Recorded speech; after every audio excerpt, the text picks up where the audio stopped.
हेरा।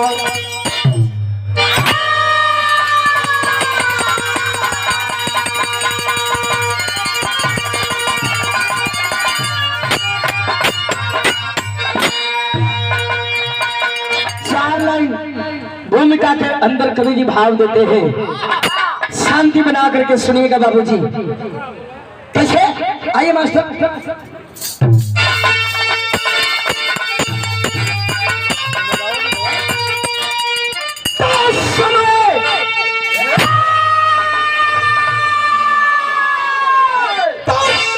चक्र में कोई फंस गई बिना गिरता,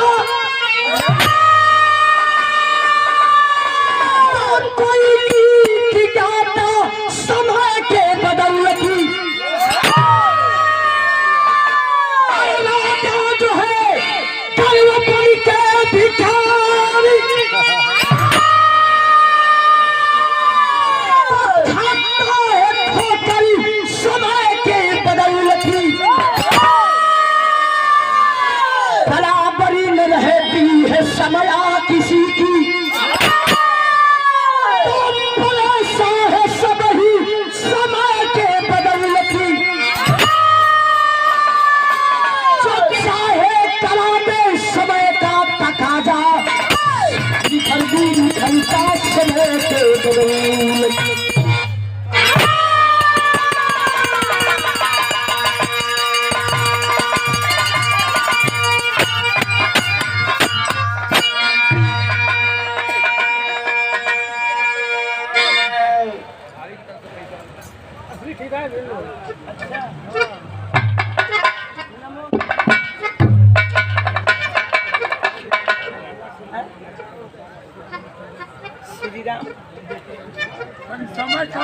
श्री राम भैया के औरत है, आप श्री राम ठेकेदार साहब के औरत की ओर से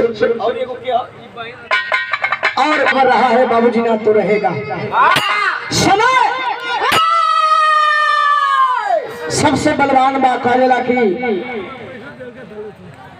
आज हम राजा है तो कल भिखारी हो सकते हैं, जो कल आज भिखारी है कल राजा हो सकता है। समय सबको नाच नचाया है, समय के मार से कोई आज तक नहीं बच पाया और ना ही तो बच पाएगा। एक लाइन विधान में बदल कर मुना हमारे साहब, आइए कैसे?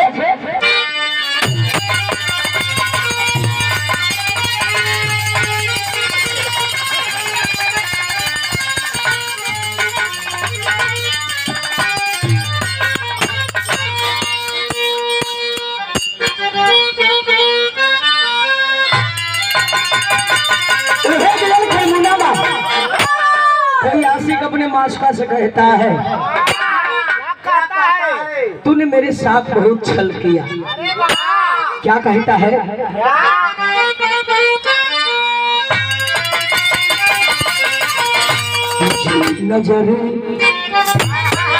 जो नजर चुराते और जो नजर चुराते हैं क्या नजर मिला है।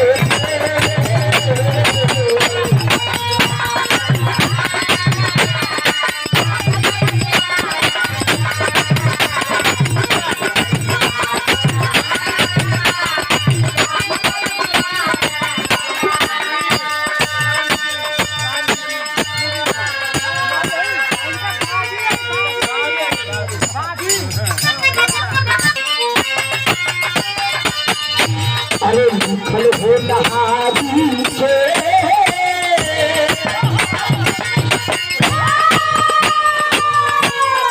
मुखल हो नहारी से अरे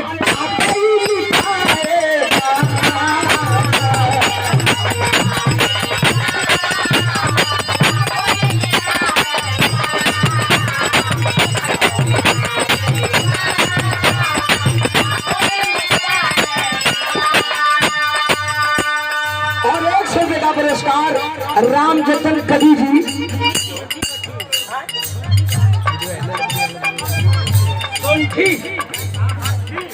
भट्टी के ओर से एक सम्मानित 100 रुपए का पुरस्कार।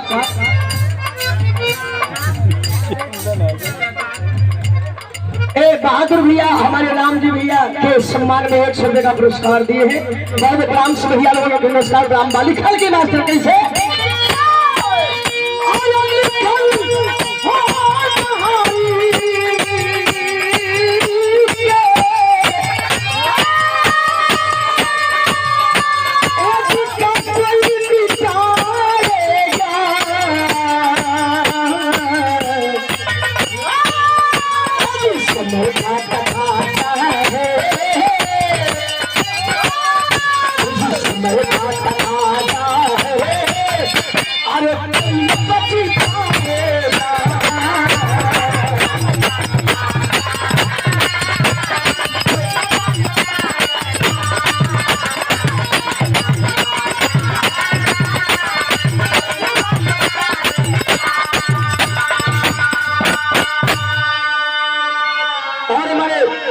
राम जी भैया के भाभी जी के ओर से सम्मानित 121 रुपए का पुरस्कार।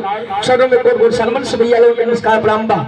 यहाँ से कहानी की शुरुआत होगी। कहानी कैसन बा, केकर बा, कब के बा और कहाँ के बा, कौन कहे मार सब। आइए कैसे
मेरठ शहर में एक गांव कसौदीपुर का रहे वाला शंकर शाही के औरत का नाम राधा और 2 बेटवा हो।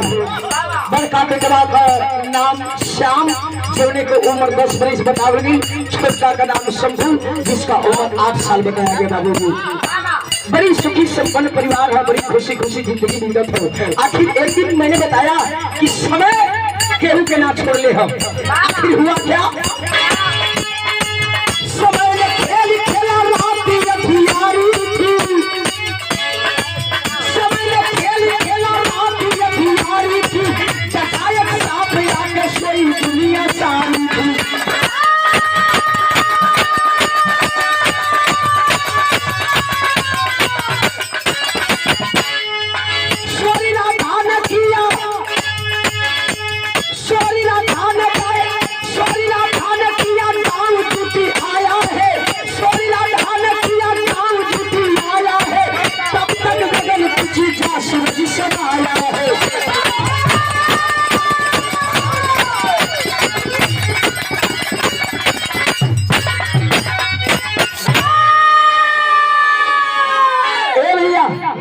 शंकर शाही के परिवार बड़ा सुकून से जिंदगी जियत बा। एक दिन समय उनके साथ खेल दिया बाबूजी। अपने कोठरी के अंदर, अपने घर के अंदर एगो खटिया पर शंकर शाही बड़का बेटा श्याम के लेके सुतल हुआ। दूसरे खटिया पर उनकर औरत राधा जौन बा छोटका लड़कवा शंभू के लेके सुतल है। आज जब सुतल है ये भैया, रात अधियाई किसी तरह से एक सर्प घर में घुस जाता है और धीरे धीरे शंकर शाही के घाट के पास पहुंच गया बाबूजी। घाट के सामने फन कार करके इधर उधर कर रहा है। सुतला में शंकर शाही अब बाबूजी पैर जब फेंकलन, वही पैर सर्प के वही फन के ऊपर पड़ल बा। जिधियाई सर्प डंक मार देता है, पूरा हथुआई के शंकर शाही का पूरा पैर में पकड़ ले। शंकर शाही बाई के झोंक में उठलन। आज उठ के देखत का कि सर्प जो है घर से बाहर काट करके निकल रहा है। बगलिया में राधा उनको दुल्ही सुत रहली जगोलन ए राधा भाई देख हम के सर्प काट ले बा। राधा उठली तब तक बाबूजी सर्प निकल गया घर से बाहर। आवाज देती है आसपास के लोग, जब तक जुटतन तब तक शंकर शाही बाबूजी अपने दम को तोड़ दिया। जब दम को तोड़ देता है राधा वही लास्ट तो गिर के रोते दो बच्चों के लेके श्याम और शंभू के। जरा गौर करेंगे कैसे रो भैया, एक लाइन यहाँ भाव बदलत हो पद होला 111 रुपए का पुरस्कार भोले प्रणाम से भैया लोग नमस्कार प्रणाम में अड़िया जी आजा एक चाहिए। डॉक्टर प्रदुमन साहब, आप जहाँ कहीं भी हो मेरी आवाज आपके कानों तक जाती है तो आप अपने डिस्पेंसरी में पहुंचे। वहाँ कोई मरीज आया है, आपकी पूजा नौकरी सब कुछ हुए बालन। ए भैया पर गिर के राधा रो थी, हम मार्मिक भाव लग साहब कैसे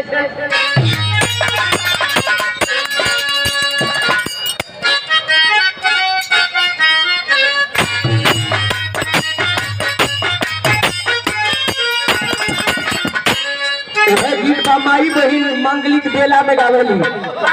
अरे झझरा मारवा जी कमैया ये बाबा,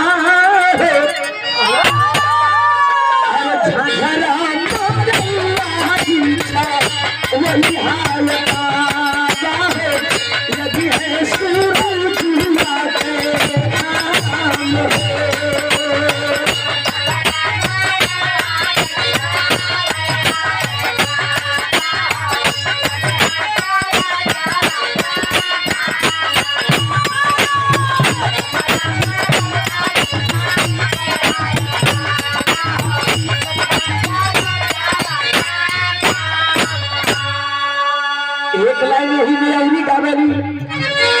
अरे आधे मरवा बैठे,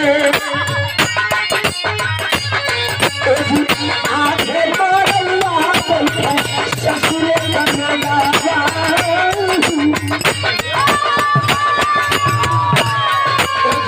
आधे मरवा बैठे ससुरे कन्हैया, आधे में सजना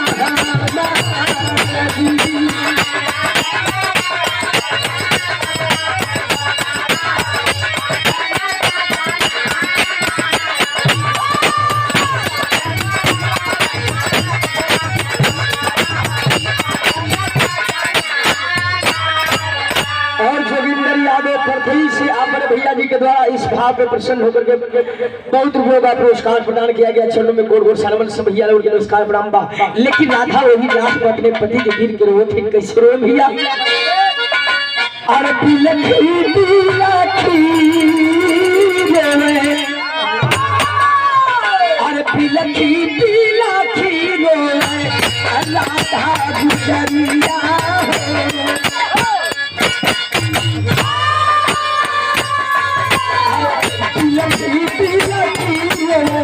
राधा गुजरिया है, तुझ गई में सूरज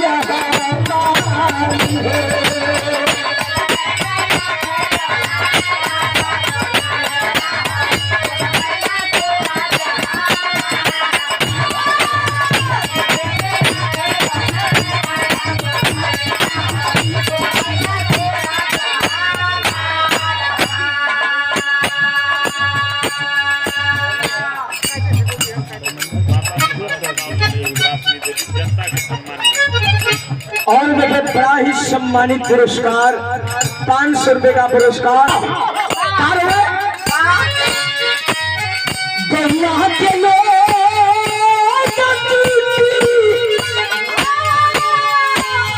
अरे कैला साल शिकारा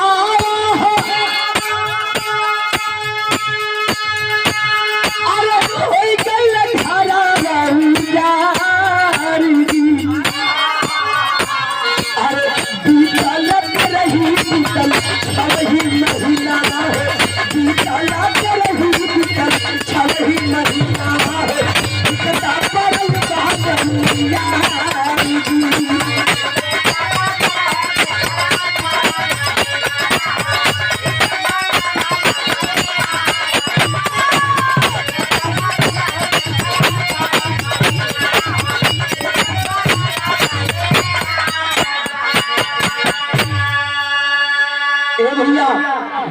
जीना पड़ता है। पति इस दुनिया को छोड़ करके निहारा हो गए तो बच्चों को लेकर के जो घर में रहने वाली राधा आज बाहर निकल जाती है।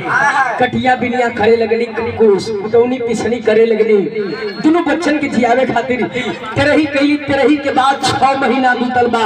यही मैंने बताया बाबूजी, इस समय किसी को नहीं छोड़ा है।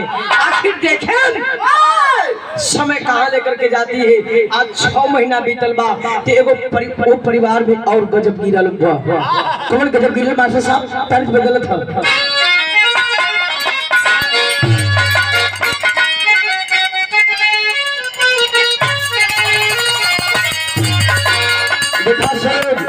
कोनो नई नवेली दुल्हन के दुल्हा होकर छोड़ के आप परदेश चले गए। 6 महीना जब हरे बितौलस दुल्हिया एक दिन फोन लगौलस, 1 रुपया वाला जो पहले चल रहा डबुआ वाला 1 रुपया डाल के बात कर 1 मिनट बिटब दल टो करे वही में 1 रुपया सिक्का ले है, वही में डाल के बतियावत है। 1 रुपया डालस तो कहत है का कहे मास्टर अरे गहना करा के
परिवार में गजब का गिरल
बारे समय आज फिर वो परिवार के ऊपर नजर गिरावत है और राधा के 6 महीना के बाद कोर फूटे लगे।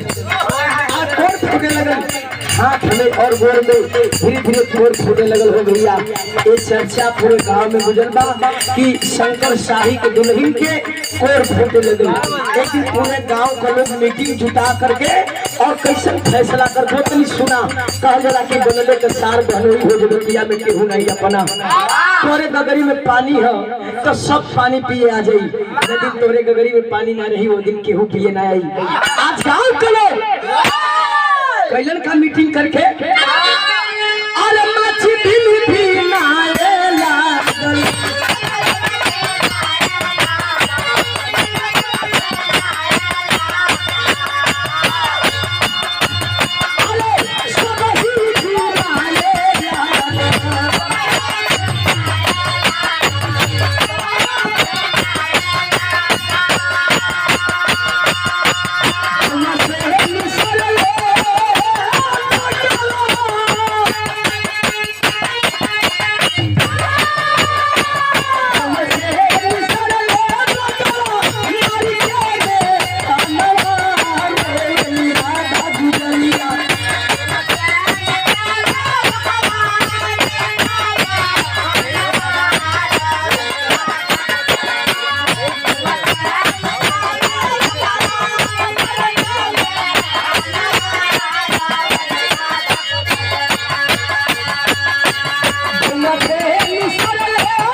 मंदिर कमेटी लंगरपुर से स्वर्गीय भोला बाबू की ओर से 50 रुपए का पुरस्कार।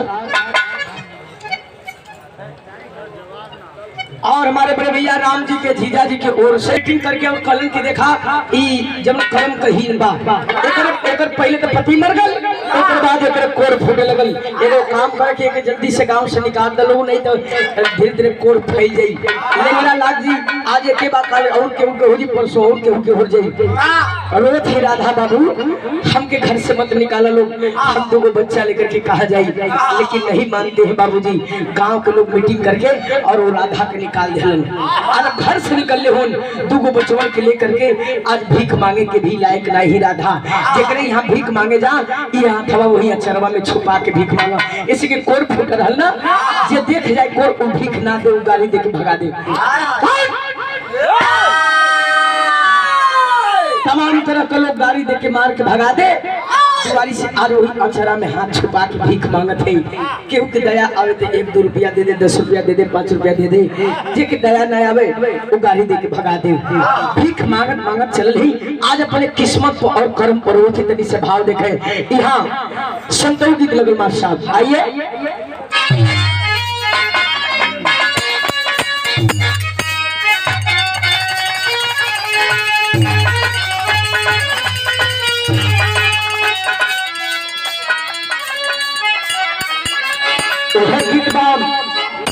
एगो संत सवाल करेलन, का सवाल करले भैया? अरे केकरा हीरो होले, अरे कन्या जी पढ़ी आई,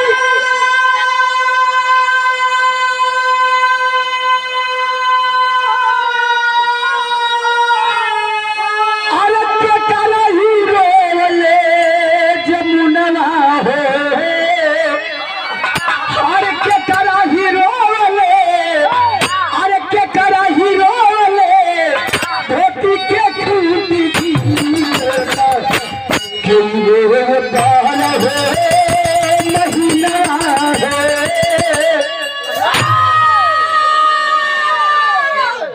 बाबू।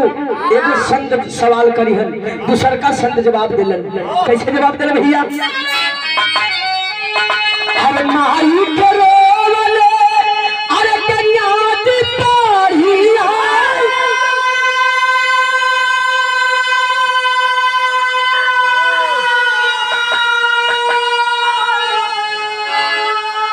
अरे बाबू के रोवले जमुना हो,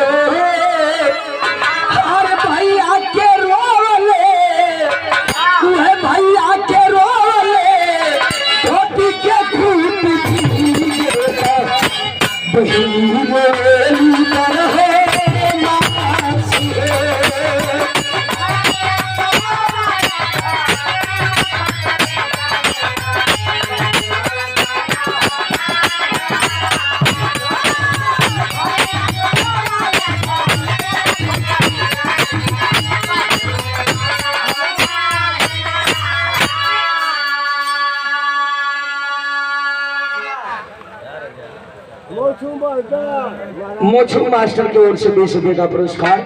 बहुत प्राण से भैया लोग नमस्कार प्रणाम गौर करेंगे। आज है बाबूजी आज गांव के लोग ए भैया डिस्टर्ब मत करा, चाचा तो पैसा मत दबल की बैठ जा कहीं सर बैठ गौर करेंगे।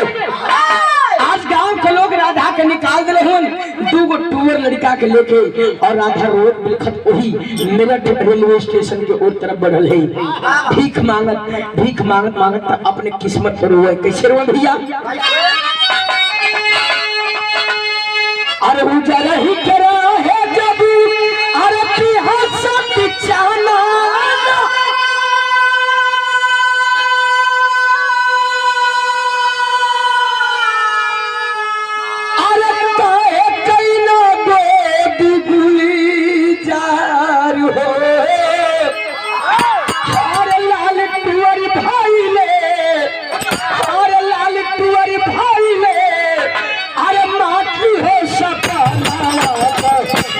बही भगावे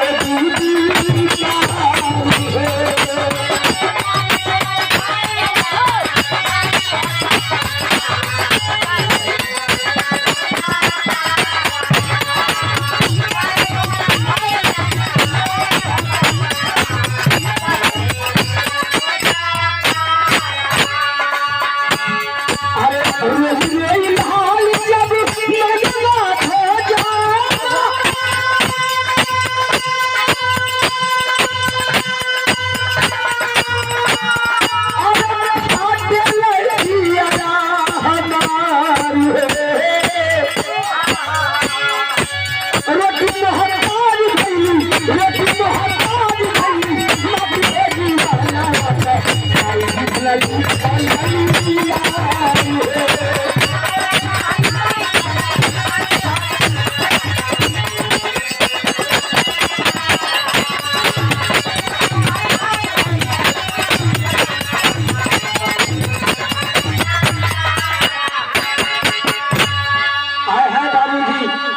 सुबह से भीख मांगते मांगते धीरे धीरे शाम हो गई। 50 रुपया नहीं जुटल हो पंचो, 50 रुपया नहीं जुटल।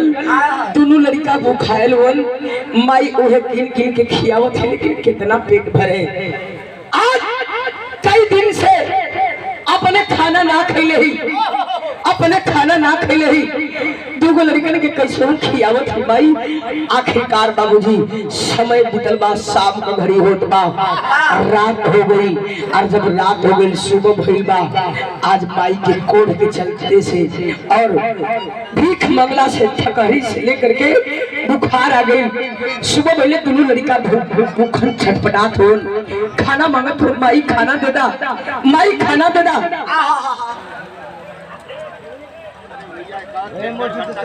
ए चाचा तू हमके पैसा मत दा, तू हमके 20 बरी कली है कि पैसा मत दा, डिस्टर्ब मत करा, तनी से बढ़ जा। ए अमूल भोगा पुरस्कार बहुत प्रणाम से भैया लोग नमस्कार प्रणाम। बात और करेंगे तू सर क्या दिन घड़ी धीरे धीरे 9 बजावे लगल, माई बुखार लगल बा, उठ ना पावत ही बाबू। दोनों लड़का छोटका जवन शंभू बा, 8 बरिस का शंभू भूखन छटपटाए लगल। बड़का जवन श्याम बा माई के चदरा उड़ा के एगो पेड़ के नीचे और अपना छोटका भाई के लेकर के बढ़ल हो। कहाँ बढ़ल? एक प्लेटफार्म पे एक ट्रेन लगी है और उसी ट्रेन में बढ़ जाता है बाबूजी। आज जब ट्रेन में पहुंचल, एगो बोगी में अपने भाई के बैठा के भीख मांगत हो। कैसे भीख मांगे मास्टर साहब? भाव लगी, आइए।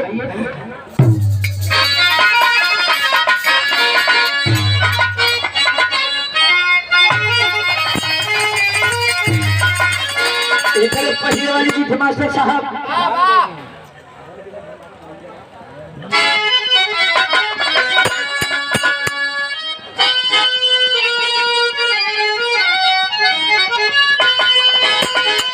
बड़का लड़कवा छोटका शंभू के वो एगो बोगी में बैठा करके भीख मांगत हो। कैसे मांगे?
की ओर से एक 10 रुपए का पुरस्कार का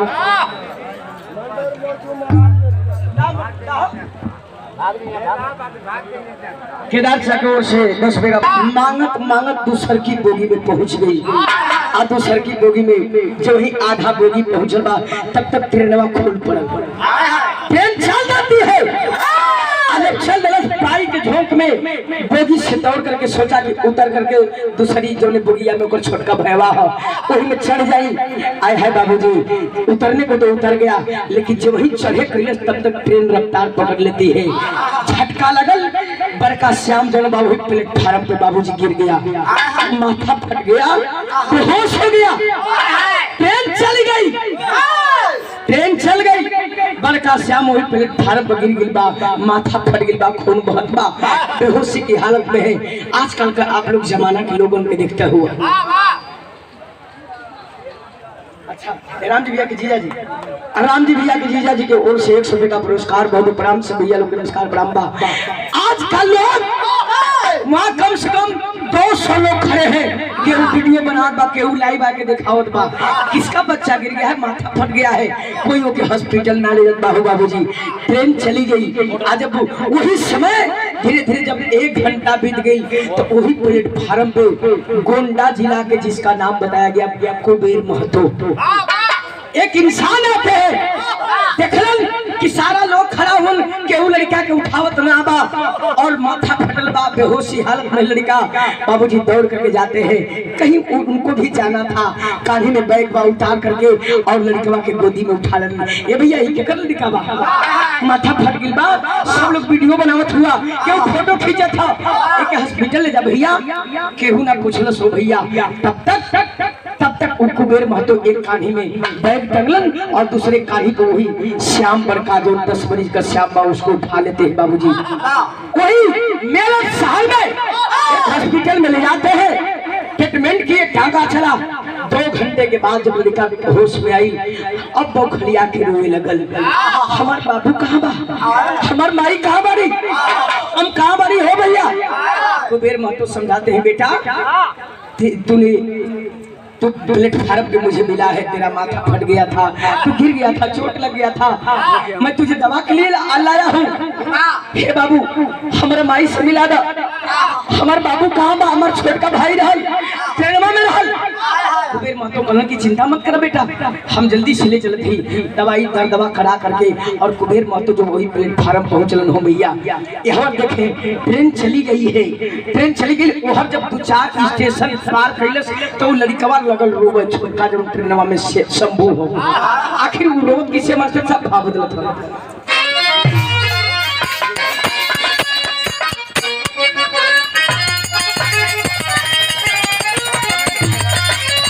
जब 2-4 स्टेशन गाड़ी आगे बढ़ल तो छोटका वही ट्रेनवा में रोवत था कि हमारे भैया हो, अरे हमारे भैया हो, अरे कहवा गईला हमारा के पीछा, हमारे भैया हो।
सुनने वाले बाबूजी आखिरकार रोत लड़का 1-2 स्टेशन और गाड़ी आगे बढ़ गई, केहू नहीं पूछत बा। आज जब केहू नहीं पूछत बा उस समय एगो इंसान बगलिए में और बैठा रहलन, नहीं दिल मानल, जीव नहीं मानल, वो लड़कवा के पास जाके पूछलन, ए बाबू केकर लिखा हुआ है, का ना होगा तुहार कहाँ जाए बाबू कोई तोरे साथ में रहल 8 बरिस का लड़का खाली रोवत बहा। तब तक सेठ सूरजमल की गाड़ी जो जिस गाड़ी में वो लड़का था बाबूजी और कुछ आगे बढ़ गई। जब कुछ आगे बढ़ गई तो सेठ सूरजमल कहला का मास्टर अरे सेठ सूरजमल बगल में बैठल गोदी में लिहाले उठाई अरे आशिकों की कांच पर बेटा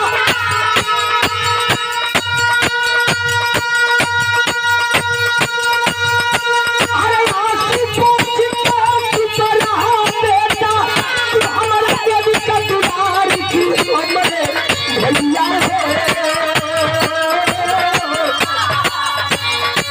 हमारे भैया हो अरे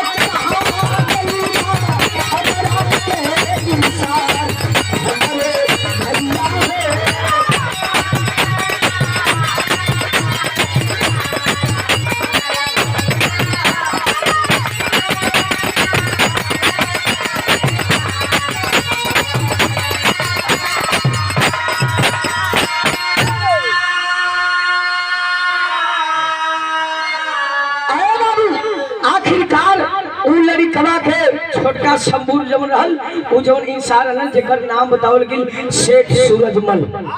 उनकर गांव का रहल जिला बहराइच में ग्राम चरवल। उ लड़कवा को उठा लेलन जब 7 8 10 स्टेशन जब गाड़ी आगे बढ़ गई समझ गेलन कि लागत कि लड़का भुला गई बा।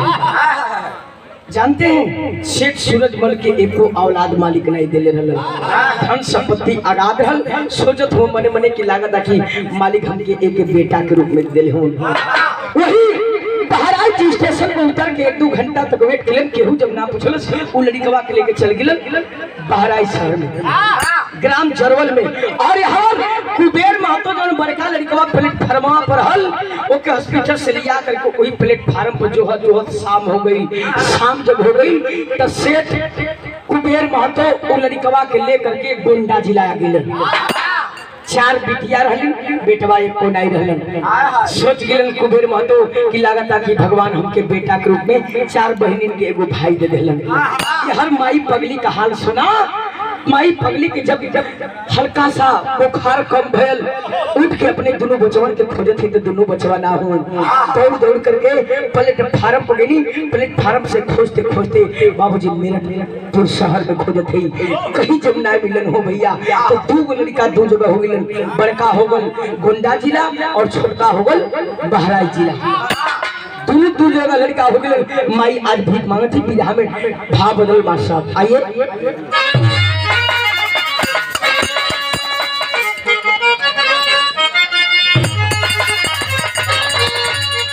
चमन की लाली काली पड़ गई चमन की लाली काली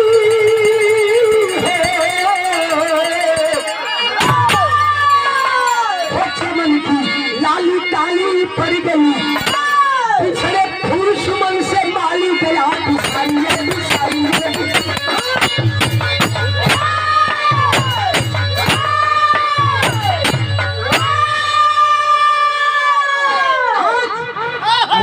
बीतल बा माई खोजत खोजत कई दिन से खाना ना खैले अपने दोनों बचवन के याद में रोज के वही मेरठपुर शहर में घूम घूम के सब सुतल हो और माई आधी रात का अपने बचवन के खोजत है। तो बिहार में कभी जी को विदेशिया से भाव देना पड़ा।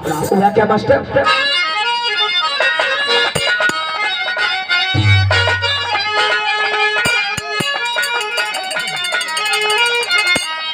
अरे कवना कसूरा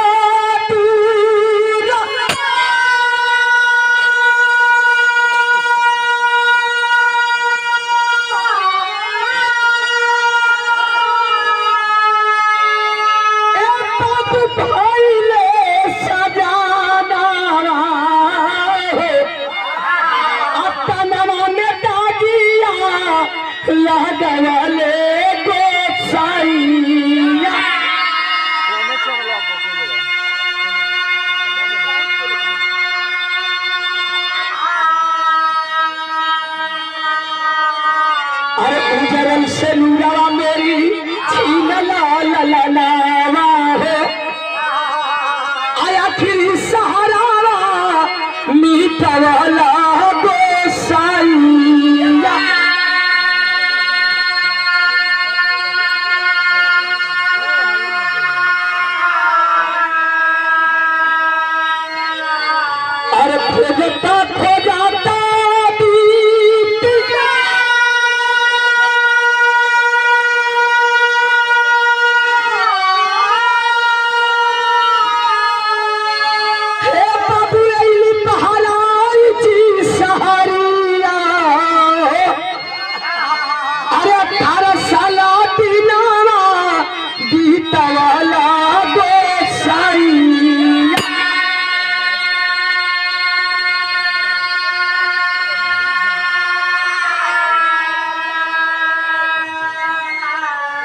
हाँ सुनने वाले बाबूजी, आखिरकार यार दोनों लड़का दो जगह पले लगलन। यार छोटका लड़का सेठ सूरजमल के घरे बहराइच शहर में पले लगल और बड़का कुबेर महतो के घर गोंडा जिला में 4 गो बहन में एगो भाई पले लगल। समय धीरे धीरे 18 साल का बीतल। आज 18 साल का बीतल बाम यार माई का दशा कहा जानत हुआ, फटही लुगड़ी लपेट करके जिंदगी बितावत है कैसे हूँ। एक टुकड़ा मांग के मांगत खात माई धीरे धीरे बहराइच शहर में पहुंच गई। आज बहराइच शहर में पहुंच गई तनी सुना है छोटका लिखवा जो सेठ सूरजमल के घर में रहल जब बहराइच शहर में आखिर तू भयल कहा मास्टर बिहार में देखा फिर इसको भाव लोग हमारे साथ आइए।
साल का समय बीत गई।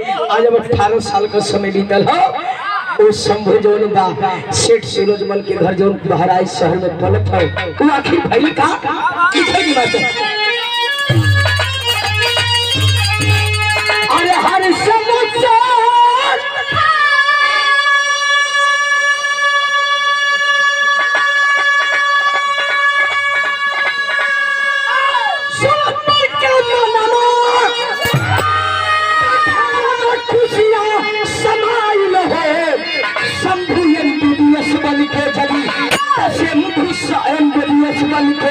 अरे जब आइल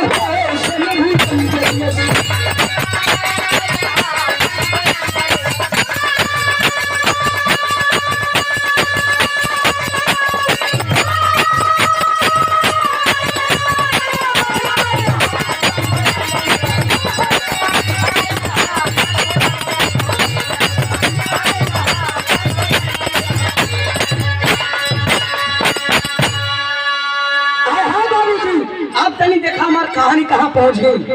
उस शंभू जवन लड़कवा छोटका सेठ सूरजमल के घर में पड़ा था बतौली कि एको औलाद मालिक ना दिले हो सेठ सूरजमल के। उस लड़कवा के पढ़ा लिखा के और डॉक्टर बना दी। MBBS पढ़ के जब वापस आयल हम फार्म अप्लाई कैलस। आज जब फार्म अप्लाई कैलस तो नौकरी कहाँ पहुंचलस।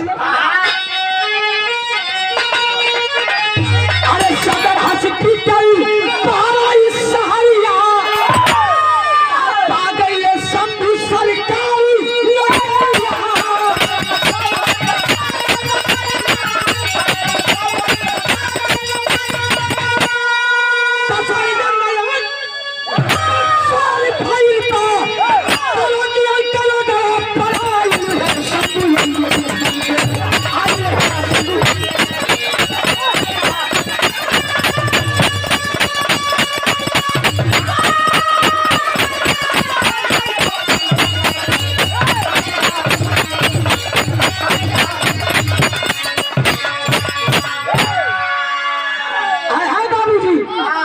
शंभू MBBS फाइनल करके फार्म अप्लाई कैले बा। नौकरी कहाँ पा गई। सदर हॉस्पिटल में वही बहराइच शहर में। आज नौकरी पौले बा सार्जन में 1 नंबर। सार्जन में 1 नंबर पूरे शहर में शोर मच गई। अरे बाप रे बाप सेठ सूरजमल का बेटा बहुत अच्छा डॉक्टर बा जेके दवाई देता ओकर रोग दुख जौन बा दूर हो जाता। ए सुरेंद्र भैया धीरे धीरे आखिरकार पूरे चर्चा हो गई। गरीब दुखिया जे भी आवे ओकर इलाज कर दे, पैसा ना रहे तब वो इलाज कर दे। एक दिखाई यहाँ के बात अपनी छोड़ा, यहाँ अब सुखी से परिवार हो। आप तनी सब गोंडा जिला चला और कुबेर महतो के घर में तो बड़का लड़का श्याम जो पलत हो उन 4 गो बहिन में एक कल्ले हो बाबूजी। अब कुबेर महतो पुरान हो गए हो, घरे का खेती गृहस्थी सारी जिम्मेवारी बहिनी का शादी बियाह करे कभी चिंता बा। एक दिन रोपनी करावत हो, घाम लगल, छोटकी बहिनिया खाना लेके गई। आज जब खाना लेके गई तो वहां से अपने भैया के कलश की भैया धूप बहुत ज्यादा बराबर चले गए घरे लिया के आवत आखिर भाई का मास्टर इहो बिजनेस का भाव लगल।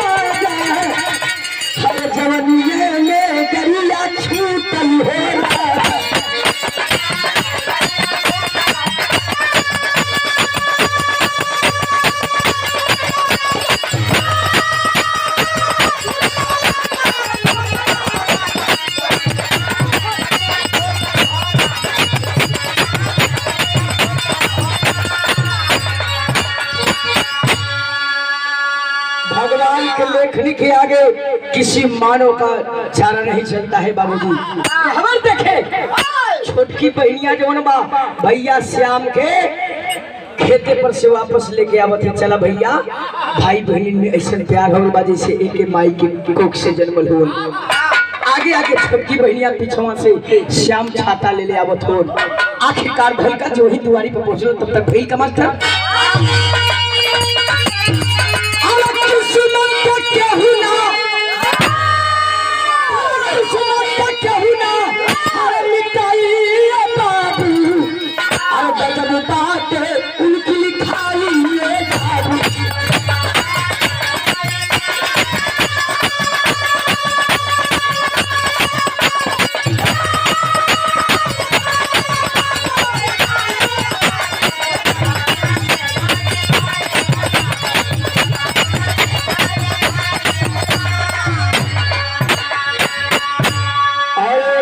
राम जी भैया के जीजा जी की ओर से सम्मानित 100 रुपए का पुरस्कार। बहुत प्रणाम सब भैया लोगों के नमस्कार प्रणाम बा बहुत खेलेंगे।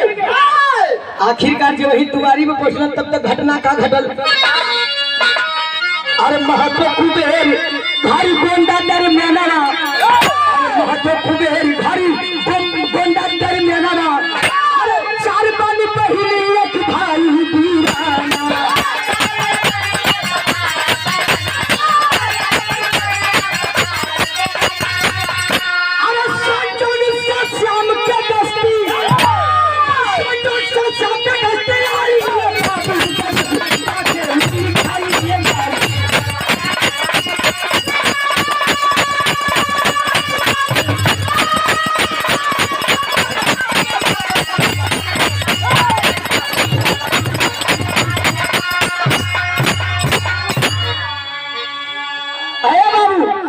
आखिरकार जब ही दुआरी पर घाम लग गई, श्याम गश्ती खा करके बाबूजी गिर गया।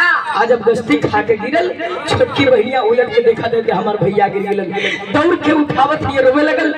माई बाबू जुटलन, बहन जुटली, चारों बहन जुटल है। माई बाबू जुटलन, तुरंत डॉक्टर बोलोलन। आज जब डॉक्टर बोलो तो फिर हमें पपट लगल। मार साहब हुआ क्या क्या?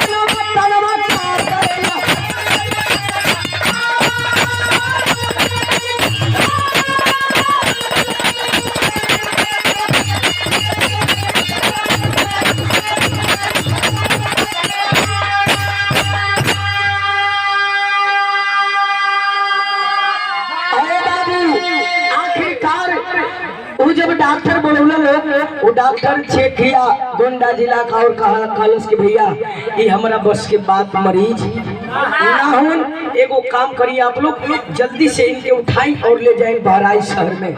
वहाँ एगो नौजवान डॉक्टर बनन सार्जन में 1 नंबर, उनकर बड़ी चर्चा बा। वहाँ से केहू रोगी वापस निराश ना लौटल, ये भी गई बा ठीक हो गया सने भैया, ठीक हो गया बा।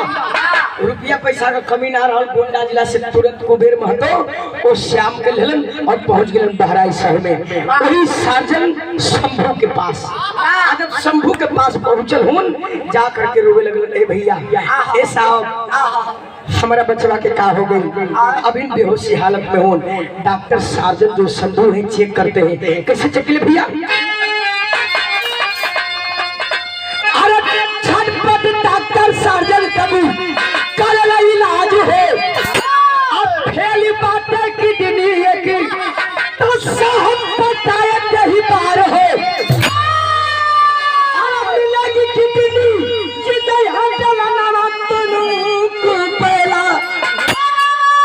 अरे झटपट लाया किडनी यही छाना तना का पहला।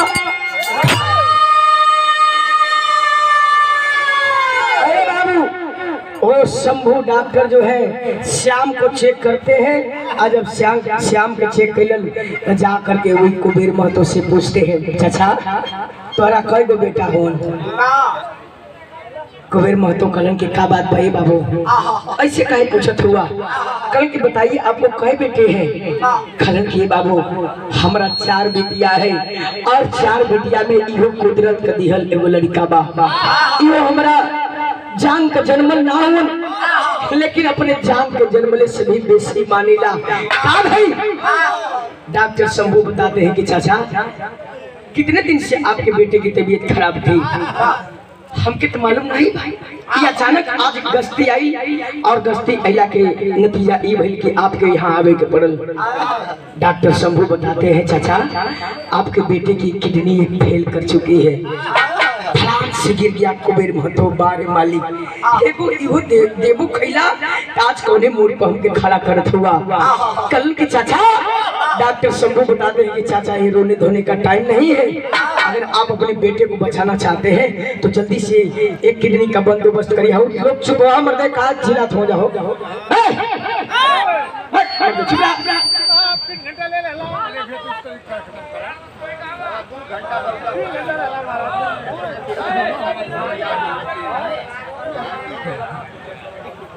बंद कर दे। कल की अगर आप अपने बेटे को बचाना चाहते हैं तो एक किडनी का बंदोबस्त करिए, नहीं तो आपका बेटा मर जाएगा। आए है बाबूजी तुरंत पेपर पत्रिका वालों को बुला करके कुबेर महतो और पेपर पत्रिका में अलाउड करवा दी, जो मेरे बेटे को किडनी देगा मैं उसे मुंह मांगा रुपया दूंगा। आखिरकार के अपन जान बदलावे जाए के तैयार ना भर धीरे धीरे 2 दिन बीत गल। आज जब 2 दिन बीतल तो बिरहा में आला से प्रमाण लिखा दी मास्टर साहब। आइए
जब बीत गया, एक दिन सुबह के टाइम में एगो बुढ़िया एगो भिखारी बार लट्टा पकड़ल बा और पूरा मैला कुचैला बदन पे कम वस्त्र है फटा पुराना।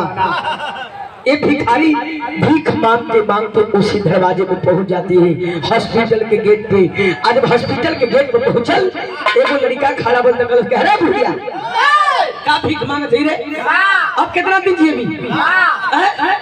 एगो हॉस्पिटलवा में एगो बड़बार बाप का लड़का मरत है, एगो किडनी घर पर फेल हो गया, जाके एगो किडनी दे दे तो के रुपया दे दे, ढेर तोर बुढ़ाई बीत जाई। आय है बाबूजी, इतना जब बुढ़िया सुनलस, इतने सुने खाली देरी रहल, तुरंत हॉस्पिटल में जाती है, वही शंभू डॉक्टर के चैम्बर में सीधे घुस जाती है। और जब चैम्बर में शंभू डॉक्टर देखते हैं तो डांट करके भगाते हैं, पागल कहाँ आ रही है, ये कोई पागल खाना नहीं है। रोए लगल बुढ़िया, हे बाबू हम पागल नहीं, हम पागल नहीं, समय हमके पागल बना दिले बा। कहाँ आई हो? बिठाते हैं, समझ गिलन डॉक्टर साहब की कोनो कुछ कहल चाहती है, कुर्सी देते हैं। माँ बताइए क्या कहना चाहती है? तब बुढ़िया एगो बात कहलस, का कहलस भैया? और हम अपन किडनी देबे, और हम अपन किडनी देबे, हल्ला बना रुपया बाप।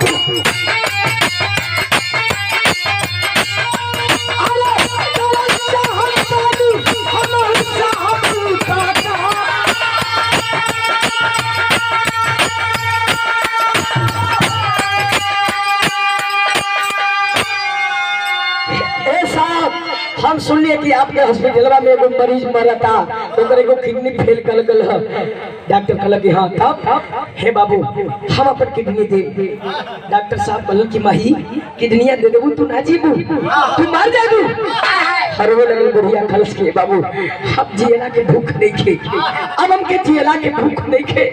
पता नहीं कौने जन्म का कर्तव्य कमाई कैली कि आज हमारे भरल जवानी में आज हम विधवा हो गई। आज ही हमारी हाल बलबा, हम किडनी दान कर चाहते, शायद हमारा ये दान किला से हमारा आने वाला जन्म सुधर जाए। है बाबूजी, डॉक्टर साहब के दिल में दया आ गई, दया आ गई। कल की चलो माँ मैं आपकी किडनी चेक करता हूँ। आज जब चेक करे चलो तो भाई का मस्तर, अरे बुढ़िया माई का किडनी, बुढ़िया माई का किडनी चेकअप काला वाला बाबू।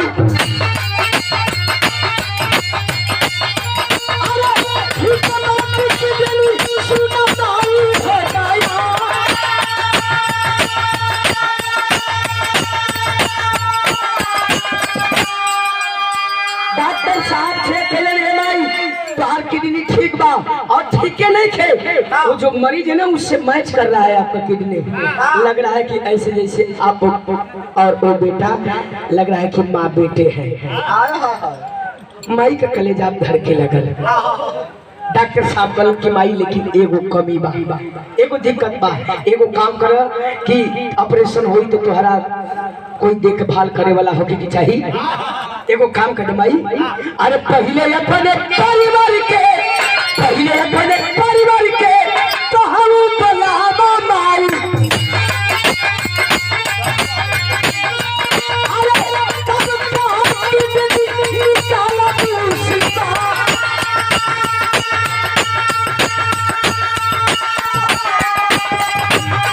अरे तब माई पूरी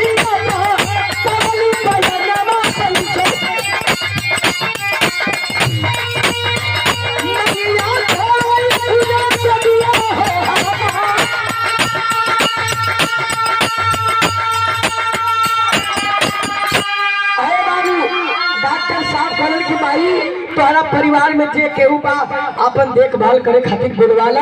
अगर देखभाल लोग कर दिहन तबे हम तोहार देखभाल करे वाला हो दिहन, तबे तोहार किडनी निकालब। यह बतिया तो कहलो डॉक्टर साहब हो बाबू। अब तब तक माई पगली भोखर के रोए लगल। हे बाबू कौने परिवार का बात करत हुआ हो साहब, कौने परिवार का बात करत हुआ? अरे वही परिवार खातिर तो हम आज किडनी अपन दान करते कि शायद हमारी जन्म सुधर जाए। ए बाबू, कल की माई का तोरे परिवार में क्यों नहीं खे? तार बेटा बेटी नहीं खा, कहाँ कर रहे वाले बारे? तब माई बतावत थी, कहा बताओ भैया? अरे तब माई बुढ़िया बतावली बयाना,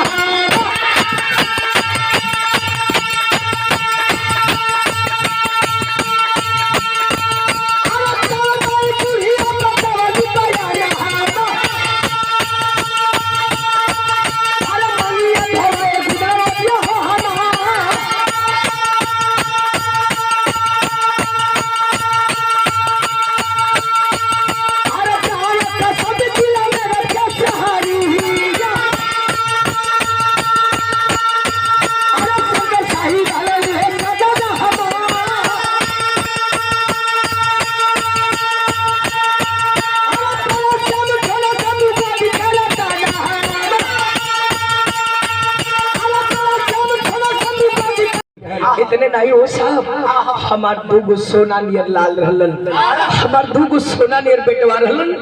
बड़का बचवा का नाम रहल श्याम और छोटका का नाम रहल शंभू।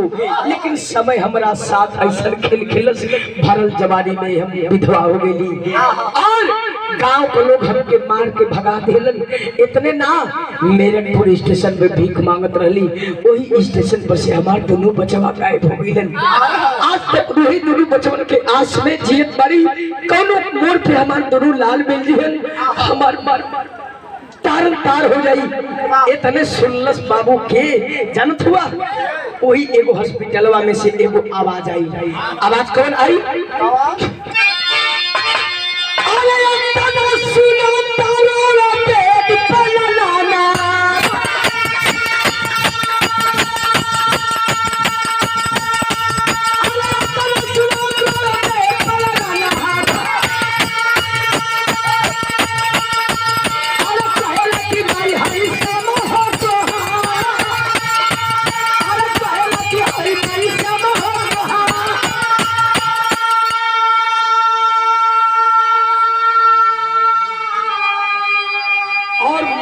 तो हर श्याम है।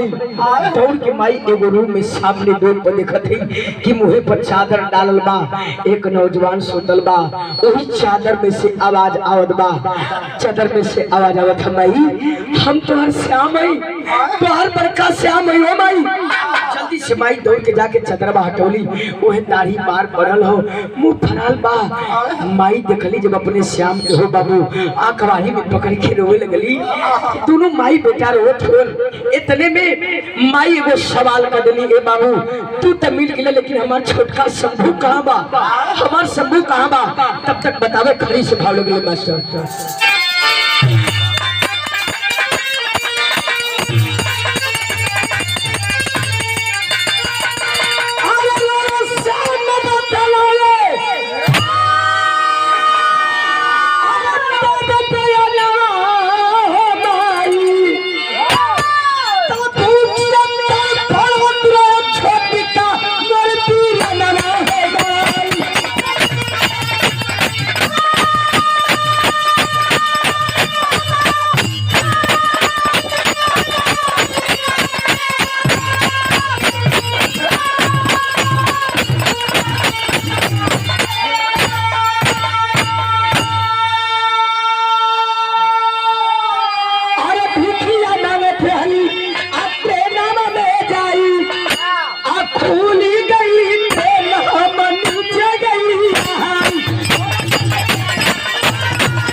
तुमके बुखार आ गई तो हम छोटका भाई के लेके ट्रेन में चल गई भीख मांगे।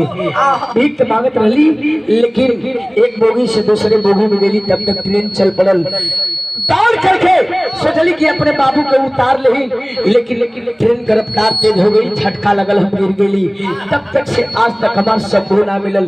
तब तक देखे वही बगलिया में एगो नौजवान डॉक्टर के लिबास में और खड़े खड़े खाली झरझर झरझर रोत झरझर झरझर रोत। माई बुढ़िया कलश किए बाबू हम तो अपने किस्मत पर रोत ही जा, लेकिन तू तो बड़ा आदमी हुआ, डॉक्टर हुआ, तू काहे रोत हुआ भैया? अब तक वो बतावे का बतावे भैया।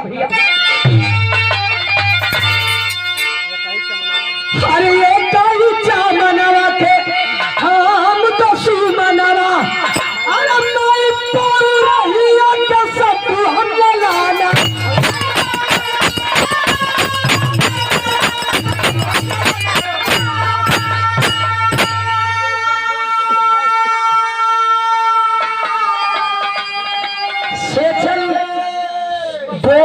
सुपन भगत के आप खानदान से महाराजगंज से भाई की ओर से 21 का पुरस्कार, बहुत धन्यवाद।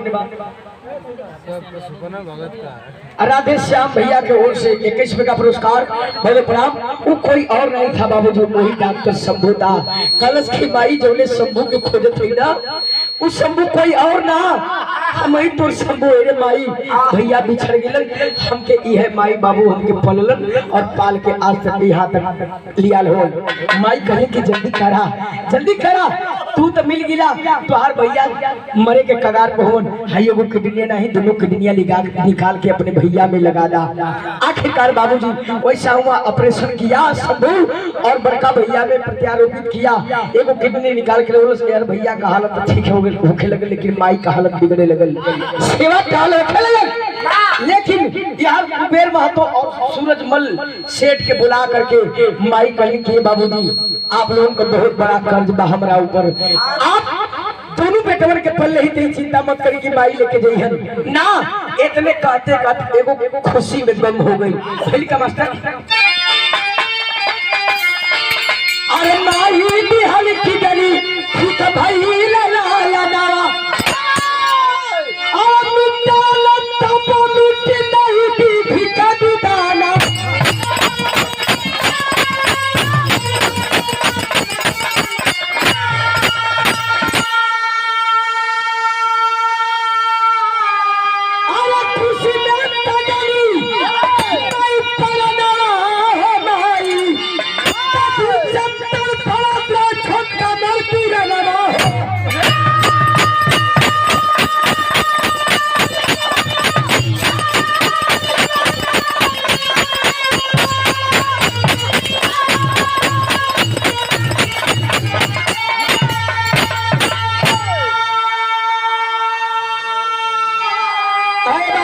आखिरकार स्वामी गुरु बिहारी तक मीठे ना हो हारी, काशी गुरु कहे कि अरे ले बाबा